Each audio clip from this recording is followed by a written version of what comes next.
નમસ્કાર વાલા YouTube family મેમ્બરો, સ્વાગત છે આપનું આપણી આ યુટ્યુબ ચેનલ ભાવેશ મકવાણા ન્યૂઝમાં। તો મિત્રો, સૌથી પહેલાં બધાને જય શ્રી કૃષ્ણ, જય માતાજી, હર હર મહાદેવ।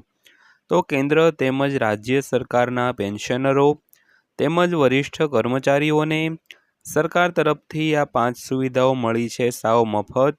તો મિત્રો, કઈ સુવિધાઓ મફત મળી છે તેની આપણે વિડીયોમાં વિગતવાર વાત કરવાના છીએ, એટલે વિડીયો તમે ખાસ અંત સુધી જોઈ લેજો। અને જો હજી સુધી તમે આપણી આ ચેનલને સબસ્ક્રાઈબ ન કરી હોય તો રોજે રોજ આવી જ માહિતી મેળવવા માટે આપણી આ ચેનલ અત્યારે સબસ્ક્રાઈબ કરી લેજો મિત્રો। તો શરૂ કરીએ આજનો વિડીયો। તો ભારતીય રેલવે દેશની જીવનરેખા છે, જે તમામ વય જૂથોના મુસાફરોને તેમના ગંતવ્ય સ્થાનો સુધી પહોંચાડવામાં મહત્વપૂર્ણ ભૂમિકા ભજવે છે। તો રેલવેએ ખાસ કરીને વરિષ્ઠ નાગરિકોની મુસાફરીને વધુ આરામદાયક અને સલામત બનાવવા માટે ઘણી સુવિધાઓ પૂરી પાડી છે। તો આ લેખમાં આપણે ભારતીય રેલવે દ્વારા વરિષ્ઠ નાગરિકો માટે કરવામાં આવેલી જોગવાઈઓ અને સંસદમાં તાજેતરમાં પૂછાયેલા પ્રશ્નોના આધારે ઉઠાવવામાં આવેલા મુદ્દાઓની ચર્ચા કરીશું। તો રાજ્યસભામાં વરિષ્ઠ નાગરિકો માટે મુસાફરી સુવિધાઓ અંગે પ્રશ્નો ઉઠાવવામાં આવ્યા હતા। તો 7 ફેબ્રુઆરી 2025ના રોજ રાજ્યસભામાં સાંસદ સુષ્મિતા દેવ દ્વારા વરિષ્ઠ નાગરિકો માટે મુસાફરી સુવિધાઓ સંબંધિત પ્રશ્નો પૂછવામાં આવ્યા હતા। તો આ પ્રશ્નો નીચેના મુદ્દાઓ પર કેન્દ્રિત હતા મિત્રો। સૌથી પહેલાં વાત કરીએ તો વરિષ્ઠ નાગરિકો માટે મુસાફરી સરળ બનાવવા માટે સરકારે લીધેલા પગલાં તેમજ 2020થી અત્યાર સુધી ભારતીય રેલવેમાં મુસાફરી કરનારા વરિષ્ઠ નાગરિકોની સંખ્યા તેમજ વરિષ્ઠ નાગરિકોને આપવામાં આવેલી ભાડા છૂટની સંખ્યા અને કુલ ડિસ્કાઉન્ટની રકમ। ચોથા પ્રશ્નની વાત કરીએ તો તમામ વર્ગના મુસાફરો, ખાસ કરીને વરિષ્ઠ નાગરિકોને આપવામાં આવેલી કુલ ભાડા છૂટની રકમ। તેમજ પાંચમો પ્રશ્ન, શું વરિષ્ઠ નાગરિકોને આપવામાં આવતી ભાડા છૂટ બંધ કરવામાં આવી છે? જો હા, તો તેની પાછળના કારણો શું છે? તો રેલવે મંત્રી અશ્વિની વૈષ્ણવે આપેલા જવાબમાં જણાવવામાં આવ્યું હતું કે વર્ષ 2020-21થી વર્ષ 2024-25માં કુલ 2357.8 કરોડ મુસાફરોએ રેલવે દ્વારા મુસાફરી કરી છે, જેમાં વરિષ્ઠ નાગરિકોનો પણ સમાવેશ થાય છે। તો વરિષ્ઠ નાગરિકો માટે સરકારી મુસાફરી સુવિધાઓ વધુ સુલભ બનાવવા માટે રેલવેએ અનેક પગલાં લીધા છે। તો વરિષ્ઠ નાગરિકો માટે રેલવે દ્વારા લેવામાં આવેલા પગલાં: ભારતીય રેલવેએ વરિષ્ઠ નાગરિકોની મુસાફરીને સરળ બનાવવા માટે નીચેની સુવિધાઓ પૂરી પાડી છે। તો સૌથી પહેલાં વાત કરીએ તો નીચલા બર્થની જોગવાઈ।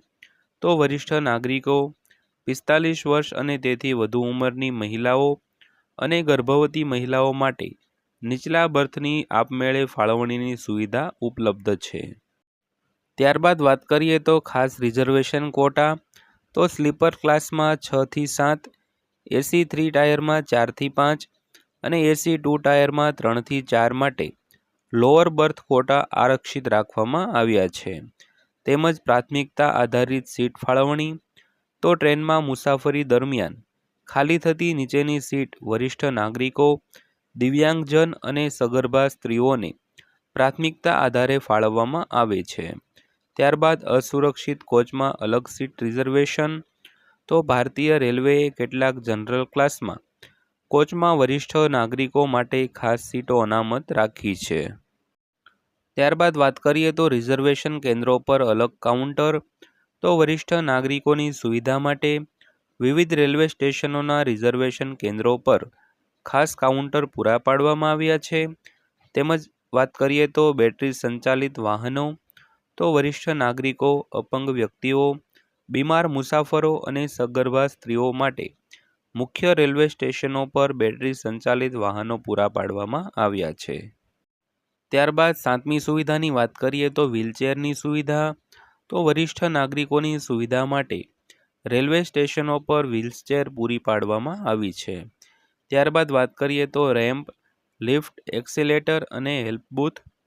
ઘણા રેલવે સ્ટેશનો પર રેમ્પ, લિફ્ટ, એક્સિલેટર, સાઇનબોર્ડ અને મે આઈ હેલ્પ યુ બૂથ લગાવવામાં આવ્યા છે.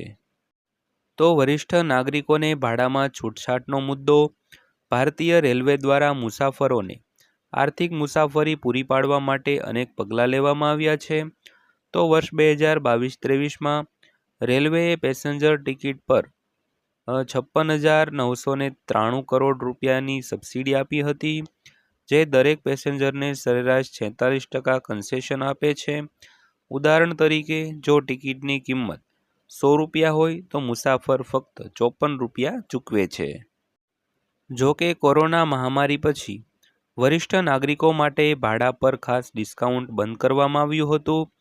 તો હાલમાં રેલવે ફક્ત દિવ્યાંગજન, દર્દીઓ અને વિદ્યાર્થીઓ માટે ખાસ ભાડામાં છૂટ આપી રહી છે. ત્યારબાદ અંતમાં વાત કરીએ તો ભારતીય રેલવે વરિષ્ઠ નાગરિકોની મુસાફરીને આરામદાયક અને સલામત બનાવવા માટે સતત પ્રયત્નશીલ રહે છે. જો કે ભાડામાં છૂટ ફરીથી શરૂ કરવાની સતત માંગણીઓ થઈ રહી છે. તો વરિષ્ઠ નાગરિકોની મુસાફરીને વધુ આરામદાયક અને સુવિધાજનક બનાવવા માટે તેમની વિશેષ સુવિધાઓનો વધુ વિસ્તાર કરવાની જરૂર છે. તેમજ રેલવે પાસે પહેલેથી ઉપલબ્ધ સુવિધાઓનો વધુ અસરકારક રીતે અમલ કરવો પણ મહત્વપૂર્ણ છે. તો મિત્રો, આ હતી આજની માહિતી પસંદ આવી હોય તો વિડીયોને લાઇક કરજો અને રોજે રોજ આવી જ માહિતી મેળવવા માટે આપણી આ ચેનલ અત્યારે સબસ્ક્રાઈબ કરી લેજો. તો ફરીવાર પાછા મળીશું એક નવા વિડીયો સાથે, નવી માહિતી સાથે. ત્યાં સુધી સૌને જય હિન્દ, વંદે માતરમ.